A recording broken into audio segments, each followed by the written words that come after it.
Hey guys, welcome back to another video. Today I'm gonna showcase some terrain that I've built and painted and give you a short review on these lovely pieces of terrain from TTCombat. As you've noticed, I'm not at my desk right now. I'm actually at the Scattered Dice HQ, the basement where we play games, where we store our terrain and where we keep our tables. Since we had this table laid out, I figured I might as well go down here and make a review for you guys. So let's start with these billboards.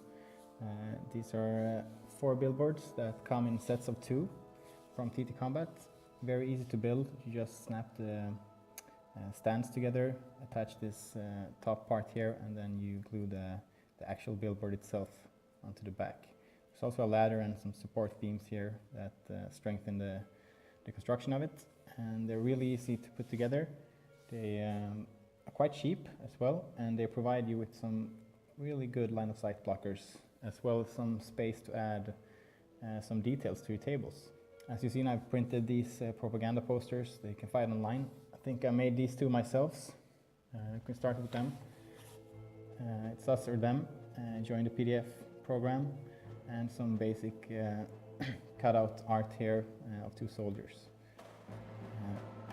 I also like to add some pseudo-political details to all my pieces of terrain. I think it enhances the immersion of the dark millennium. So here we have some graffiti that says "Extradite the abhumans," and there are some Genes to the Cult warning posters as well.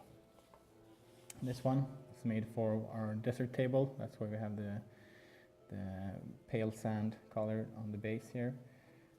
As you can see, same here, we have some graffiti to add some detail, and I also like to weather these pieces so it looks like they have been standing outside for quite some time. And of course, we live in a city where we have a lot of seagulls, so I need to add some bird shit here as well, as you can see. Because you know, birds, they sit around on these places, and they don't care if they shit on these signs or not. So this one is really nice. It's the Cover Slaves Dance Club, where you can watch ratlings, abhumans, boys and girls all night long if you want to, but you can't bring your other pistol, of course. You want to keep it civilized. So what we have next, this is for our jungle or woodland table. I haven't actually painted the rim of the base now. I can see that. We have the Captain Katasha's Extreme Boot Camp you can sign up for.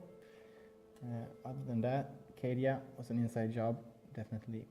So we have more of these propaganda posters, news signs, and some graffiti as well.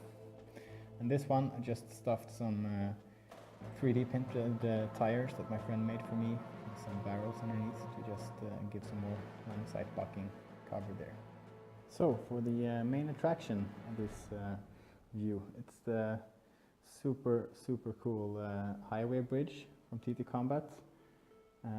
We've also had some spare parts there, so you can build a bridge across the table like this, but we find it more suitable for playing if you keep it on the short end side. So this kit actually comes in different parts like this. So you buy it in sections, and you attach them by putting these, see if we can get it to focus there, by putting these pieces that hold them together. You need to paint them, of course. We just have 2 spares back here to if we lose any parts. So you attach them here underneath, and that's how you build the bridge. Really neat kit. This one is a bit more complicated to build just because it has more parts, and you need to be aware of how you construct the pillars and the underparts here. You can also buy these separate ramps that provide some access from the table up to the ramp, and these are attached to this on and off section here, which completes the bridge. As you can see, I spray painted this with 3-color gradient from black to gray. Then added some details, some dusting, some browns, some coal marks or soot marks. And to break up the even surface here, I glue down some rocks and rubble and stuff like that to add some more details. Just make it look so it looks a bit more worn out, maybe post-apocalyptic.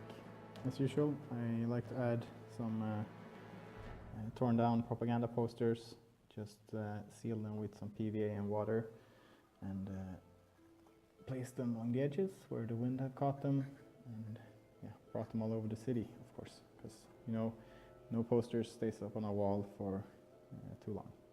Down here we have a lot of graffiti as well. We have the Rattling Lives Matter movement to tie it in with the rest of the pseudo-political messages that I like to write. We have some more propaganda posters here and more graffiti. We also have this rascal gang here that likes to mock Rogel Dorn. So as you can see here, they have tagged the actual piece with Dorn loves scones, because you know Dorn is a soft guy. One of the coolest features about this kit is definitely the underside, where you can have really epic gunfights. As you can see, it creates this very cool and intense firing lane. The underside is also fully detailed. As you can see, the rails or support beams down here, and the piece is quite high. You can easily fit your hand in here to move your models around, and you have access from all different angles down here, which is really cool. So that's about it. My review of the highway bridge and the billboard sets from TTCombat, and I couldn't recommend them anymore. Check them out, guys. They have some really nice terrain pieces. If you're into 40k, maybe you're into Batman or other skirmish games like that, they have different categories and different themes. But as you can see, you can quite easily transform these pieces into the 41st millennium if you want to, and they really add character and some levels to tables, of course. So, thanks for watching, and I'll see you next time.